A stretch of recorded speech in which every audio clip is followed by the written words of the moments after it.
In Chad, 40% of the children under 5 years old are malnourished. We aim to change that.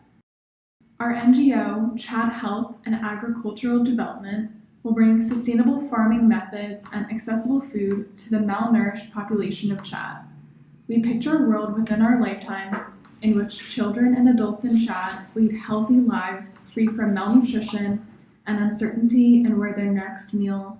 Some of the greatest modern issues faced by Chad are food insecurity and extreme rates of malnutrition. In 2018, the number of children suffering from severe acute malnutrition, or SAM, and requiring hospitalization has increased 45% compared to previous years. The rates of severe acute malnutrition in Chad are double the number defined as emergency level by the World Health Organization. Chad is especially vulnerable to food insecurity in June and July due to lack of fertile land and proper climate, including the desertification of Lake Chad, the country's primary source of potable water. The country's state of emergency has many effects on the population, including chronic poverty, low resilience, and insufficient resources. The leading cause of mortality for women in Chad is maternal malnutrition caused by insufficient food consumption, diets low in nutritional value, and frequent infections.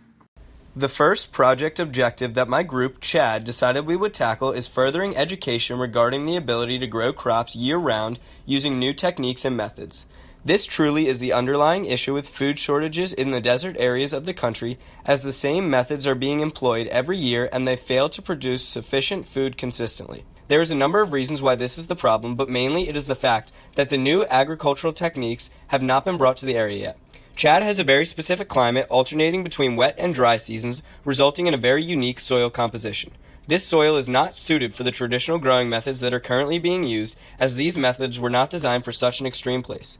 Therefore, education regarding how to properly work the soil to achieve sufficient amounts and varieties of food year-round is the solution.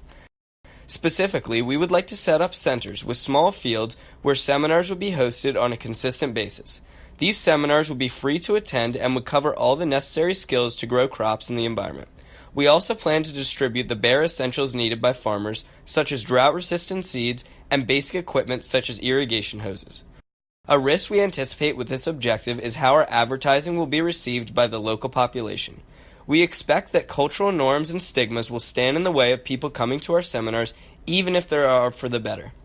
We plan to mitigate this risk by partnering with established and respected organizations already in the area, such as Africare and Farm Africa. Our second objective is to target the health of Chad's vulnerable population, mothers-to-be, pregnant women, and young children. According to the Borgen Project, Chad has one of the highest rates of maternal mortality in the world, a rate of 6.7%, or 1 in 15 women. By guaranteeing mothers and children have the proper nutrition and essential vitamins through priority access to these resources, we can slow malnutrition, which begins with mothers and creates a positive feedback cycle as these children eventually become mothers. By creating new generations of healthy populations, we can help to prevent birth defects and child death. A potential risk that we anticipate is the cultural barrier. Chad has a patriarchal culture which has tendencies that may inhibit resources from getting to or prioritizing mothers. We plan on mitigating this risk by partnering with women's centers from other organizations already impacting women in Chad. We plan on partnering with these centers to provide women with prenatal vitamins and essential nutrition. We can monitor the success of this objective by observing Chad's child malnutrition rate and maternal mortality, measured annually by the United Nations. We plan on also conducting our own surveys through the Women's Center to observe our organization's impact and tailor our resources to meet their needs.